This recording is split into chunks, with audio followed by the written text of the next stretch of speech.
Therefore, Indonesia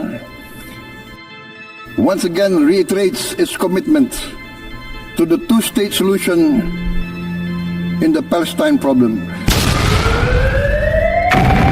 Only this two-state solution will lead to peace. Di forum-forum PBB, di setiap konferensi diplomatik, dan bahkan dari pidato Presiden Indonesia, satu frasa terus diulang, solusi dua negara.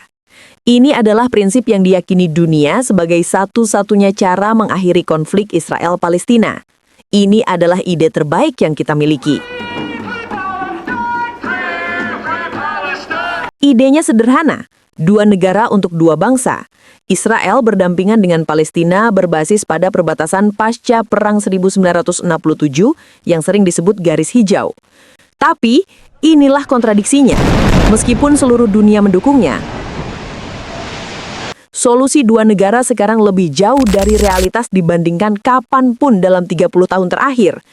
Lalu, mengapa ide perdamaian yang paling didukung ini justru semakin mustahil terwujud? Jawabannya ada di peta, politik, dan fakta-fakta di lapangan yang sudah terlanjur tercipta. Mari kita mulai dengan geografi.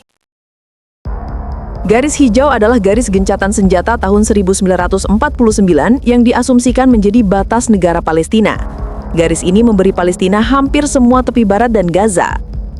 Namun, sejak 1967, Israel menduduki wilayah ini dan memulai proyek yang dikenal sebagai permukiman.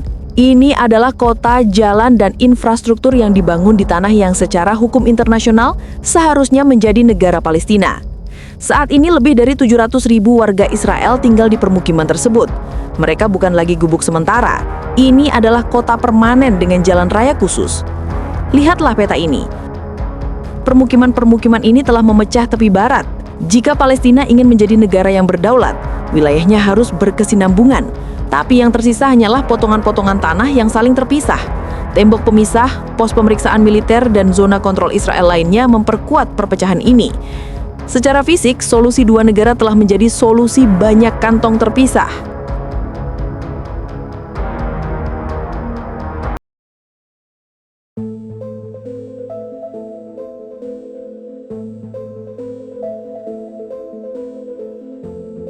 Selain peta, ada 3 isu status akhir yang selalu menggagalkan setiap upaya damai, terutama di meja perundingan. Pertama, Yerusalem. Yerusalem adalah kota suci bagi 3 agama dan diklaim sebagai ibu kota abadi oleh Israel maupun Palestina. Bagaimana membaginya? Tidak ada pihak yang mau menyerahkan klaimnya atas kota tua ini. Ini adalah titik nol emosi dan sejarah. Kedua, pengungsi. Ratusan ribu warga Palestina diusir atau melarikan diri pada 1948. Mereka dan keturunan mereka kini berjumlah miliaran. Mereka menuntut hak kembali ke tanah leluhur mereka. Israel menolak, khawatir kedatangan jutaan pengungsi akan mengancam karakter Yahudi negara mereka. Ini adalah masalah demografi yang tidak dapat diselesaikan secara kompromi. Dan yang tak kalah penting, perpecahan internal Palestina. Perdamaian memerlukan mitra yang kredibel. Tetapi Palestina terbagi antara otoritas Palestina atau Fatah yang berkuasa di tepi barat dan Hamas yang menguasai Gaza. Selama perpecahan ini ada, siapa yang akan menandatangani perjanjian yang mengikat seluruh rakyat Palestina? Lantas, jika solusi dua negara secara fisik dan politik hampir mati, mengapa dunia dari Washington, Jakarta, hingga Brussel terus memperjuangkannya?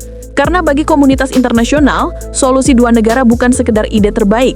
Ini adalah opsi yang paling tidak buruk.